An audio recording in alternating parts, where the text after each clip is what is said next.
Good noon to all. So, ammonia synthesis process is the most IMP, and this theorem will be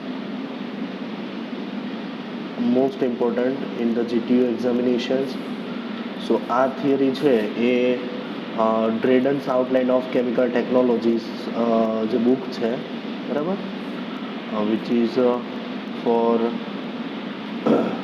third addition of Gopal Rao. Okay, તો તેની અંદર આપેલી છે. જે book તમને online મળી રહેશે અને ગ્રુપની અંદર પણ હું મૂકી આપીશ. બરાબર, સો તેની અંદર છે એમોનિયા બનાવવાની સિન્થેસિસ પ્રોસેસ. તો લેટસ સી, જે જીટીયુમાં પૂછાઈ શકે કે એમોનિયાની ફિઝિકલ પ્રોપર્ટી સમજાવો, તેની કેમિકલ પ્રોપર્ટી સમજાવો, યુઝિસ સમજાવો, જેના વિશે આપણે ડિસ્કસ કરી ચૂક્યા છીએ. બરાબર, સો લેટસ ફરીથી આપણે જોઈએ એમોનિયા બનાવવાની પ્રોસેસ. મોલિક્યુલર વેઇટ છે NH. પહેલાં તો એમોનિયા બરાબર, તો એમોનિયાનો મોલેક્યુલર વેઇટ છે 17, melting point -77.7, boiling point 33.4 degree Celsius, minus, it is in minus. Solubility છે very soluble in water, it is easily soluble in water. Grade કયા કયા હોઈ શકે છે? So anhydrous or liquefied NH3, liquid ammonia.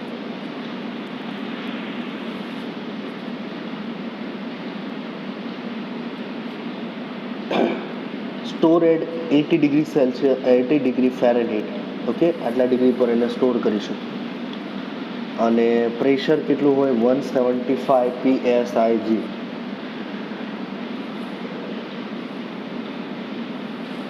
અને aqueous grade હોય તો એની અંદર 28% એમોનિયા હોય છે, NH3. બરાબર, તો એમોનિયાની અંદર કયો કન્ટેન્ટ હોય છે? તો કે 1 મોલ ઓફ નાઇટ્રોજન અને 3 mall of hydrogen. It max ammonia. Okay, and the uses. બરાબર, તો ક્યાં કઈ જગ્યા પર યુઝ થઈ શકે? તો end uses of ammonia world wide as follow. Direct application as a fertiliser ammonia, તો 25% જેટલું છે. યુરિયા બનાવવા માટે અથવા તો ફર્ટિલાઇઝર અને પ્લાસ્ટિક ઇન્ડસ્ટ્રીઝમાં 21%. અમોનિયમ ફોસ્ફેટ તરીકે 16%.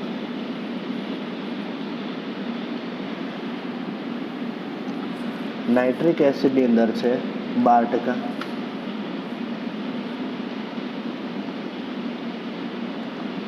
મિસેલિનિયસ તરીકે 12%. Ammonium nitrate 8%. Ammonium sulphate 3%. Acrylonitrile 3%. બરાબર, અને કન્ઝપ્શન્સ કયા કયા હોય છે? Nitrogen consumption in fertiliser. Fertiliser supplying nitrogen are prepared into 2 basic type. First જે છે એ મિક્સ ફર્ટિલાઇઝર અને સેકન્ડ છે એ chemical nitrogen fertiliser.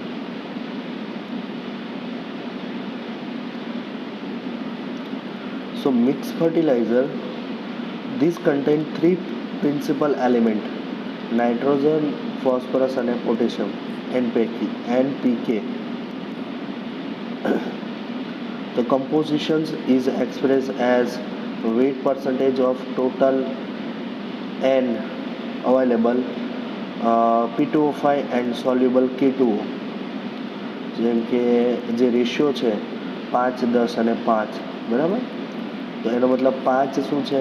Percentage of nitrogen, 10% of P2O5 અને ફોસ્ફરસ અને 5% K2O. These are generally granular solid. જે કેવા હોય છે? Generally in the form of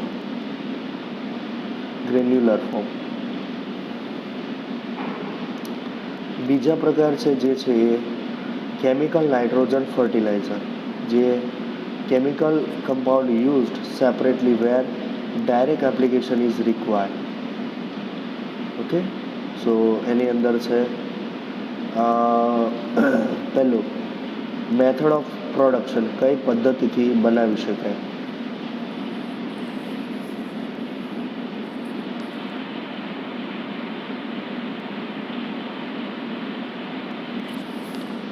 So classification of process. First,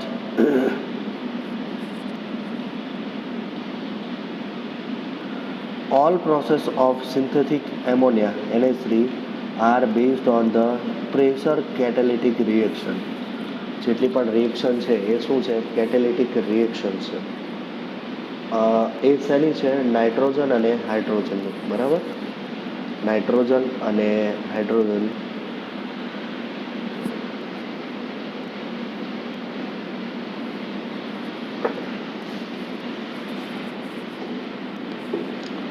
તો પ્રોસેસ જોઈએ. The principal variation in organic pressure. So process of NH3 production. તો જે રેફરન્સ ફિગર આપેલી છે આપણને, જે આપણે ડિટેલમાં હમણાં જોઈશું.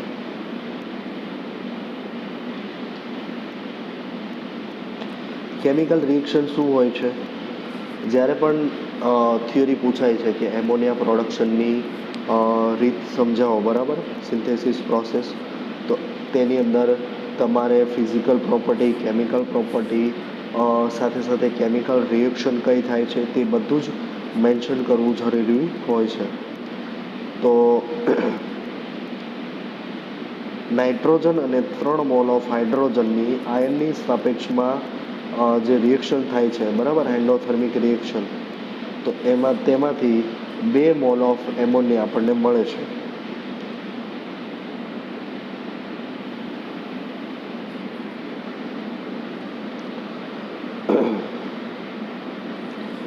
અહીંયા negative sine is indicating that energy reaction is endothermic. મતલબ કે અહીંયા આપણને એનર્જી મળે છે. તો કેટલી મળે છે એન્થાલ્પી? તો કે -22 કિલો કેલરી. ઓકે. અને કયા કયા રો મટીરિયલ્સ છે યુઝ થાય છે? જે છે H2 ફ્રોમ સિન્થેસિસ ગેસ, બરાબર, જે ફિગરની અંદર આપેલું છે. H2 શેમાંથી? સિન્થેસિસ ગેસમાંથી. પછી N2 ફ્રોમ એર, અને એની સાથે એડિશનની સાથે synthesis gas process or from air liquefaction process. બીજું છે ક્વોન્ટિટિવ રિક્વાયરમેન્ટ. 1 ટન ઓફ NH3 માંથી કેટલું આપણને મળે? 85% ઇલ્ડ મળે. એટલે કે 85% તમને શું મળે છે? પ્રોડક્શન, એટલે કે એમોનિયા મળે. જેમ કે 0.20 ટન અથવા તો આ પ્રકારનું બેઝિક રિક્વાયરમેન્ટ છે ફોર 1 ટન પ્રોડક્શન માટેની.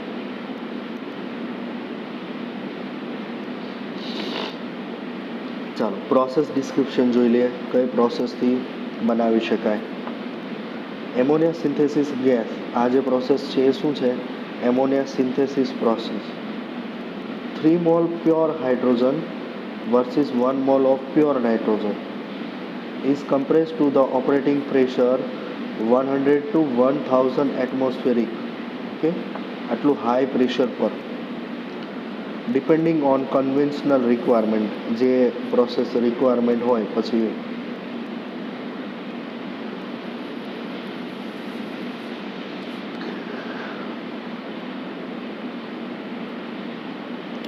it is sent through a filter to remove compression of oil and additionally through a high temperature GAR converter.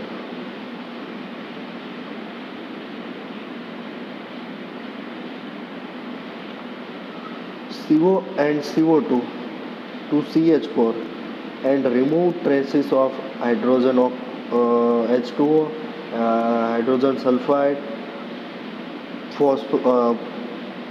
phosphorus and S. This is done by the catalyst and suitable greater material.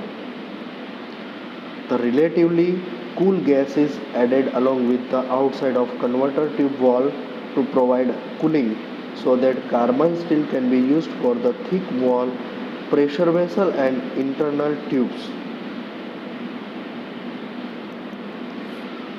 The preheated gas flow next through the inside of tube which contain promoted porous iron catalyst at 500 degrees Celsius to 550 degrees Celsius.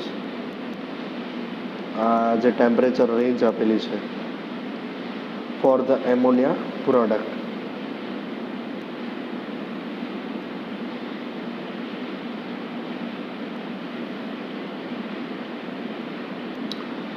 જે આપણે અહીંયા જોઈએ, બરાબર.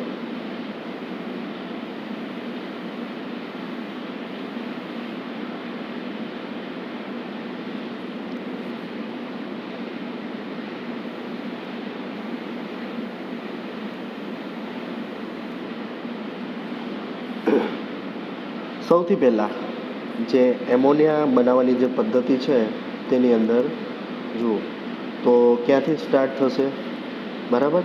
તો થશે left hand side કે જે pure ammonia જે આપણને બતાવ્યો છે, બરાબર. જુઓ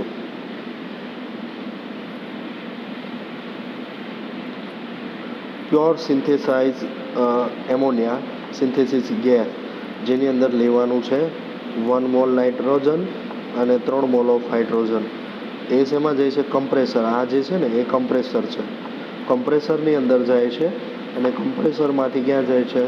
ઓઇલ ફિલ્ટરની અંદર. ધેન આફ્ટર ફીડ ગાર્ડ અને જે છે કન્વર્ટર એ જ ક્યાં જાય છે? રિએક્ટરની અંદર. જ્યાં રિએક્ટરની અંદર ટેમ્પરેચર શું હોય છે? તો પહેલાં તો રિએક્ટરની અંદર કુલિંગ સિસ્ટમ અપ્લાય કરવાની. શું કુલિંગ સિસ્ટમ?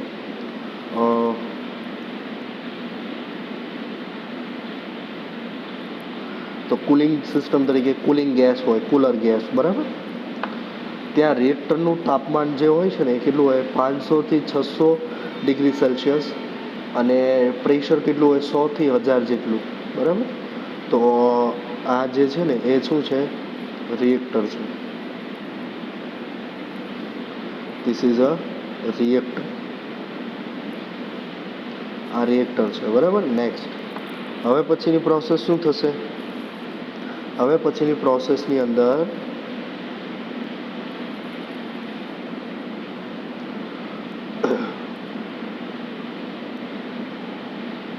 આપણે શું કરવાનું હોય છે? તો કે સૌથી પહેલાં રિએક્ટરની અંદર પ્રોસેસ થઈ ગયા બાદ ક્યાં જશે? It is goes into the water chiller. Water ચિલરની અંદર શું થશે કે જે ગેસિયસ કમ્પાઉન્ડ છે એને શું કરશે? ઠંડો પાડશે, બરાબર. તો ત્યાં વોટર ચિલરની અંદર ઉપરથી શું થતું હશે? આ પ્રકારની અરેન્જમેન્ટ હશે, બરાબર. ત્યાં ઉપરથી શું થતું હશે? વોટર પાણી છે એ ઉપર પડતું હશે જેથી કરીને ઠંડુ થશે, બરાબર, ગેસ. અને જે કુલિંગ વોટર છે એને બીજી બાજુથી રિમૂવ કરવાનું. હવે ક્યાં જવા દેવામાં આવશે? જે મિક્સચર હોય એને સેપરેટરની અંદર. ત્યાં સેપરેટરની અંદર શું થશે કે જે લિક્વિડવાળો ભાગ છે, બરાબર, તો એ લિક્વિડ શું થશે? અહીંયાથી છૂટું પડી જશે અને ગેસિયસ છે એ અહીંયા જશે. તો જે લિક્વિડ કમ્પોનન્ટ છે, બરાબર, એ છૂટું પડી ગયા એટલે કે શું મળશે? એમોનિયા. અને જેની અંદર ઈલ્ડ કેટલી હશે? 85 થી 90%. અને જે ફર્ધર સ્ટોરેજ માટે અપ્લાય કરવામાં આવશે, એટલે કે ક્યાં મોકલવામાં આવશે? સ્ટોરેજમાં. હવે બાકીનું જે છે ગેસિયસ કમ્પોનન્ટ એને ક્યાં લઈ જવામાં આવે? કે એને ફરીથી ક્યાં લઈ જવામાં આવે? NH3 રેફ્રિજરન્ટ ફરીથી ઠંડુ પાડવામાં આવે. અને ત્યાં ટેમ્પરેચર કેટલું હોય છે? -50 ડિગ્રી, 15 ડિગ્રી સેલ્સિયસ, બરાબર, 15 ડિગ્રી સેલ્સિયસ.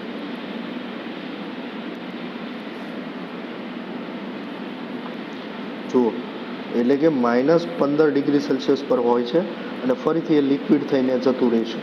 અને જે ગેસિયસ કમ્પોનન્ટ હશે એને ક્યાં લઈ જવામાં આવે? ફરીથી સેન્ટ્રીફ્યુગેશન કરી રિસાયકલ ગેસ તરીકે ક્યાં લઈ જવામાં આવે છે? ફરીથી રિએક્ટરની અંદર મોકલવામાં આવે છે, બરાબર. અને જે રિસાયકલ ગેસ સિવાયની જે સ્ટીમ છે એ ક્યાં નીકળી જાય છે? અહીંયા, કે જે શું હશે? પ્યોર સ્ટીમ ટુ પ્રિવેન્ટ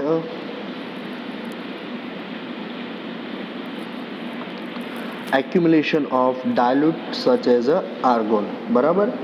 તો આ પ્રકારે જે છે એ શું મળશે આપણને? એમોનિયા આપણને મળશે. બરાબર. So this is the process of ammonia synthesis process. Okay. નેક્સ્ટની અંદર આપણે એની પ્રોસેસ ડિસ્ક્રિપ્શન જોઈશું.